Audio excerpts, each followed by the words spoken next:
नमस्ते बच्चों, कैसे हो। तो आज अपना टॉपिक रहेगा सिग्मा और पाई बॉन्ड।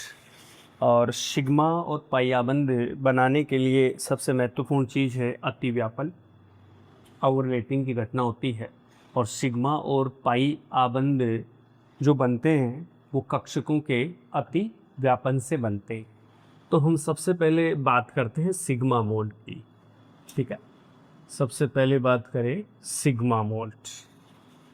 सिग्मा आबंध क्या चीज़ है। देख, सिग्मा बॉन्ड तो कुल मिला के अपने को देखना है कि भाई कैसे बनोगे। तो निश्चित रूप से कक्षकों के अतिव्यापन से बनना है।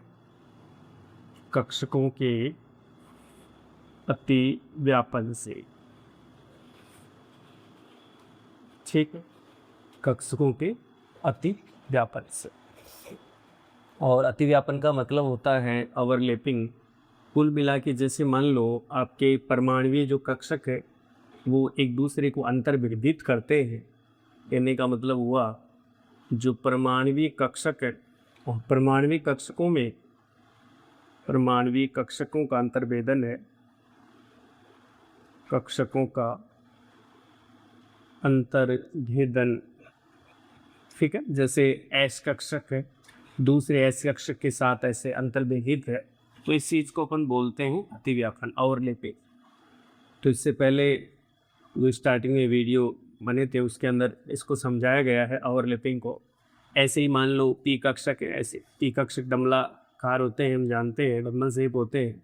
तो ऐसे दो पी कक्षकों के बीच में ये अंतर्भेदन हो गया, मतलब ये भी आपका जैसे ये सिग्मा बॉन्ड है, ये भी सिग्मा बॉन्ड।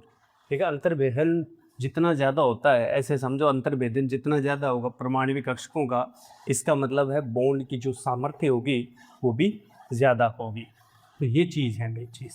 अब इसमें भी क्या है, देखो बात अगर करें कि भाई सिग्मा बॉन्ड को किस तरीके से बना सकते हैं और किन किन कक्षकों का अतिव्यापन किया जा सकता है। तो देखो सबसे पहली चीज़ है आप इसमें एस एस अतिव्यापन कर सकते हैं। एस एस अतिव्यापन, ठीक है। इसका मतलब क्या होगा, एस कक्षक। और इसमें हम एक चीज़ को बनना भी देख सकते हैं, जैसे H2 का निर्माण जो होता है या H2 में जो बॉन्ड का निर्माण होता है वो एस एस अतिव्यापन से होगा। इनमें जैसे मान लो ये हमने कहा इधर ये हाइड्रोजन H का 1s है, इधर भी दूसरे हाइड्रोजन का 1s कक्षक है, ठीक है।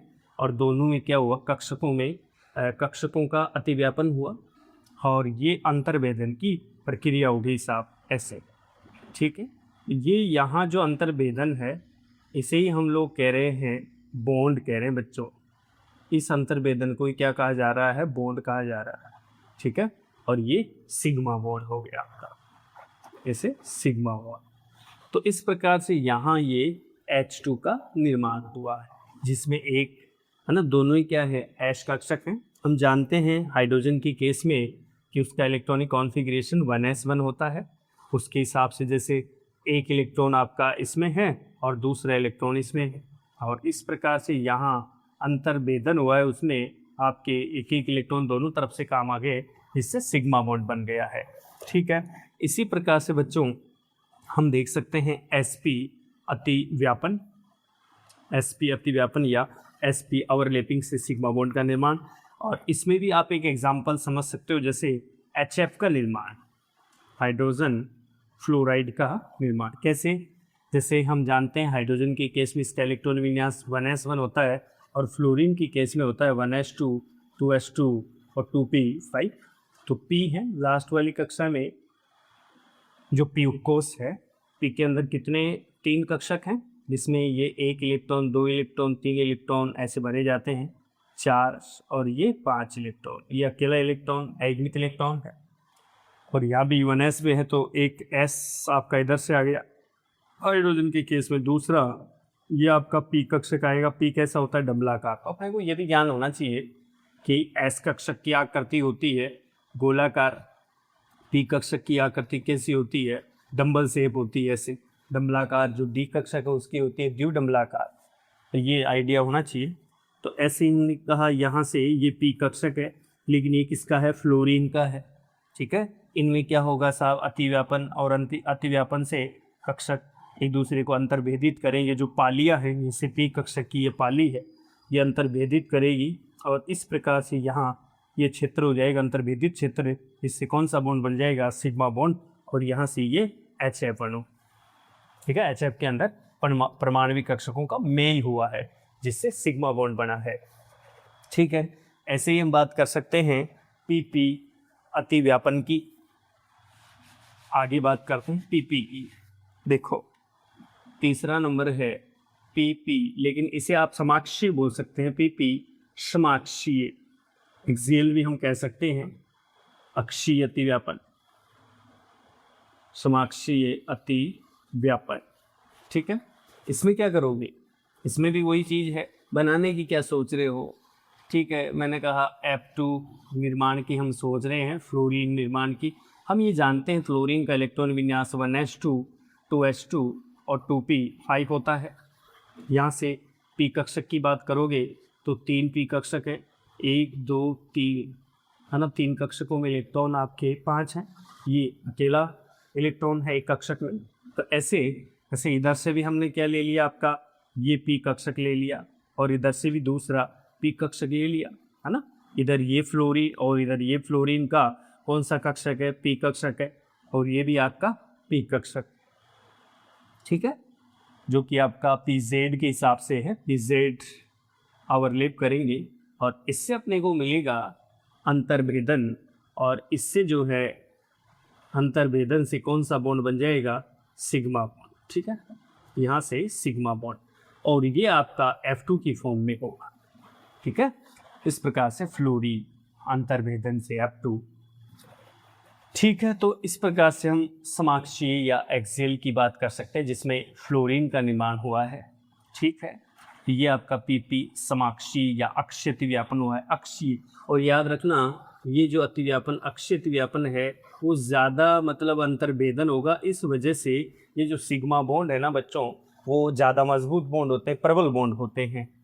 ठीक है, एक इसमें हम ये भी सोच सकते हैं, जैसे 4 नंबर की बात करें सिग्मा बॉन्ड के लिए, तो जो भी संकृत कक्षक होते हैं, क्या कहा?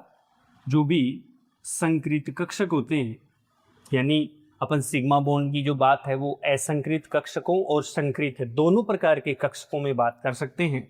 तो संकृत कक्षकों का जो अतिव्यापन होता है, अतिव्यापन, उससे भी क्या बनता है बच्चों? Sigma bond. यानी सिग्मा बॉन्ड संकृत कक्षकों के अतिव्यापन से भी बनता है। जैसे मान लो मैंने कह दिया कि मेरे पास Sp है, जैसे ये आपका, जैसे ये है आपका Sp संकृत कक्षक। लेकिन एक ध्यान रखो, इसमें संकृत जो कक्षक होते हैं उनमें एक पाली छोटी होती है और एक पाली क्या होती है? बड़ी होती है। एक लोब बड़ी होती है, एक छोटी होती है। और जो अतिव्यापन होता है वो बड़ी लोब के साथ होता है। तो यहाँ जैसे मैंने कहा ये Sp संकृत कक्षक है, इधर से भी आपका ये दूसरा क्या है? Sp संकृत कक्षक है, जिसकी बड़ी वाली जो पालियाँ है वो इसमें अतिव्यापन में भाग ले रही है और इससे कौन सा बॉन्ड बन रहा है? Sigma bond. ऐसे ही sp3 जो संकृत कक्षक हैं उनमें भी क्या हो सकता है? अतिव्यापन, और उससे सिग्मा बॉन्ड बन जाता है। कुल मिला के हम ये बात कर सकते हैं कि सिग्मा बॉन्ड जो है वो असंकृत कक्षकों के अतिव्यापन से भी बन जाएगा और संकृत कक्षकों के अतिव्यापन से भी बन जाएगा। ये संकृत कक्षकों वाली बात संकरण में बताई जाती है। तो संकरण का एक या 2-3 आपके जो है वीडियो बना रखे हैं, उसमें आप देख लेना, थोड़े पुराने वीडियो हैं। इसके बाद में हम बात करते हैं, ये तो हो गया अपना कौन सा? Sigma bond. और सिग्मा बॉन्ड जो बनता है ना, इसमें एक चीज़ और याद रखनी होती है कि इसमें फ्री रोटेशन, ठीक है, मुक्त घूर्णन होता है। क्या होता है? मुक्त घूर्णन, फ्री रोटेशन होता है। कहने का मतलब है कि जैसे मान लो आपके, जैसे मैंने कहा कि भाई ये आपके ये P कक्षक है, इसमें ये सिग्मा बॉन्ड है, तो इसमें क्या है? रोटेशन हो सकता है इस प्रकार से, जैसे इनको रोटेट किया जा सकता है ऐसे, इस टाइप से। ठीक है, तो इस चीज़ को अपन बोलते हैं मुक्त घूर्णन। तो सिग्मा में ये सही है, मुक्त घूर्णन हो जाएगा, लेकिन पाई जो बॉन्ड बनता है उसमें मुक्त घूर्णन नहीं पाया जाता है ना, ये चीज़। तो ये बात है। दूसरी चीज़ है पाई बॉन्ड। ठीक है, पाई बॉन्ड। और पाई बॉन्ड के निर्माण के लिए देखो सीधी सी बात है कि कि यहाँ पर आपको कक्षकों का जो अतिव्यापन है वो तो करना ही है, लेकिन कक्षकों का समपार्श्वी अतिव्यापन करना पड़ेगा। कौन सा? समपार्श्वी अतिव्यापन करना है। इसमें खास बात ये है, समपार्श्वी मतलब आप उसमें लेटरल कह सकते हो, है ना, लेटरल ओवरलैपिंग इसमें होती है। पार्श्वीय भी इसे बोलते हैं, समपार्श्वी बोलते हैं, ठीक है। ये चीज़ है इसके अंदर। और ख़ास बात इसमें ये होगी कि पाई जो बॉन्ड होता है वो केवल और केवल असंकृत, जो कि संकृत कक्षकों में नहीं होगा, असंकृत कक्षकों के अतिव्यापन से बनेगा। अतिव्यापन से ही कौन सा बॉन्ड बनेगा? पाई बॉन्ड बनेगा। क्लियर है ये चीज़? ऐसे। और इससे समझने के लिए देखो हम एक एग्जांपल से बात करते हैं। जैसे यहाँ O2 है, O2 का जो निर्माण है उसमें हालांकि दोनों बॉन्ड बनते हैं सिग्मा और पाई। तो देखा जा सकता है जैसे ऑक्सीजन है तो इसका इलेक्ट्रॉन विन्यास होता है 1s2 2s2 2p4, यही होता है। P लास्ट की का जो कोष है वो P है।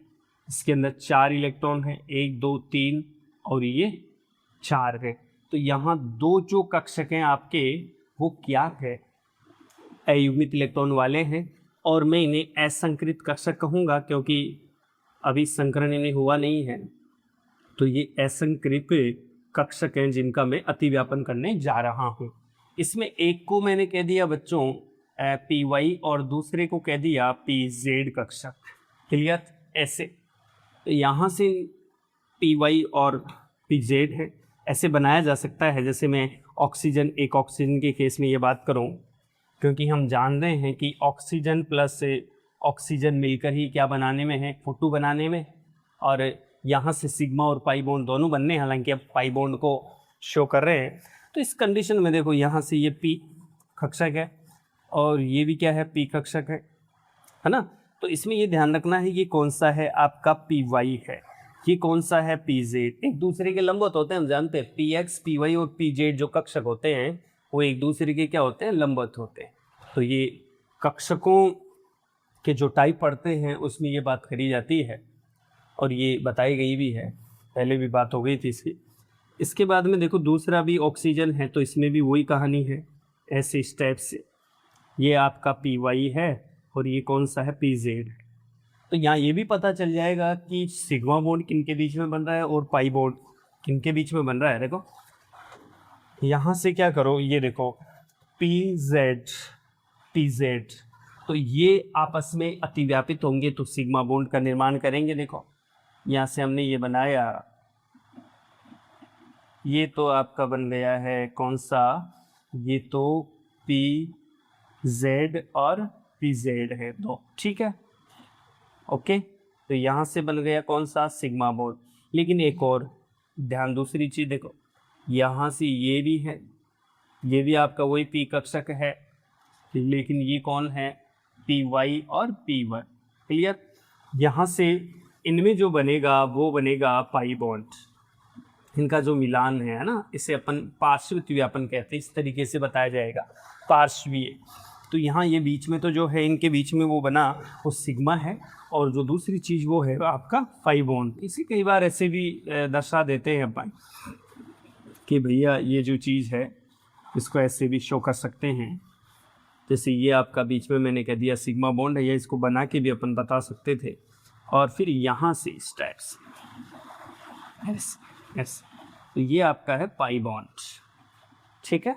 अंतर भेदन हुआ है यहाँ पे, कक्षकों का अंतर्भेदन, अतिव्यापन हुआ है। और जितना ज़्यादा गहरा अतिव्यापन होगा, अंतर्भेदन होगा, समझो बॉन्ड उतना ही मजबूत होगा। तो यहाँ भी जो है वो सिग्मा बॉन्ड क्या है? ज़्यादा मजबूत है क्योंकि यहाँ अंतर्भेदन अच्छा है, जबकि यहाँ पार्श्व अतिव्यापन से जो पाई बॉन्ड बन रहा है वो दुर्बल रहेगा। और इसकी वजह यही है कि यहाँ अंतर्भेदन जो हुआ है कक्षकों का, पार्श्व अंतर्भेदन, वो क्या हुआ है? कमजोर। इस वजह से पाई बॉन्ड हमेशा क्या होता है? कमजोर होता है, या फिर अधिक सक्रिय अपन कह सकते हैं वीक बॉन्ड होता है। और दूसरी चीज़ रही कि इसमें फ्री रोटेशन होगा या नहीं होगा, तो बच्चों इसमें फ्री रोटेशन नहीं होगा, क्योंकि यहाँ सोचो कि आपके ये ऐसे दो ऑर्बिटल हैं और एक दूसरे से ऐसे ओवरलैप कर रहे हैं, ठीक है। तो इसमें घूर्णन कैसे करोगे आप? तो इसमें मुक्त घूर्णन नहीं होगा, तो बॉन्ड ही टूट जाएगा, घूर्णन करोगे बॉन्ड ही टूट जाएगा। इस वजह से यहाँ सिग्मा और पाई बॉन्ड में ये डिफरेंस है, और इसको वैसे टेबल से भी आप बता सकते हो सिग्मा और पाई में खास बातें क्या है, तो वो अपने सामने आ चुकी है। ठीक है,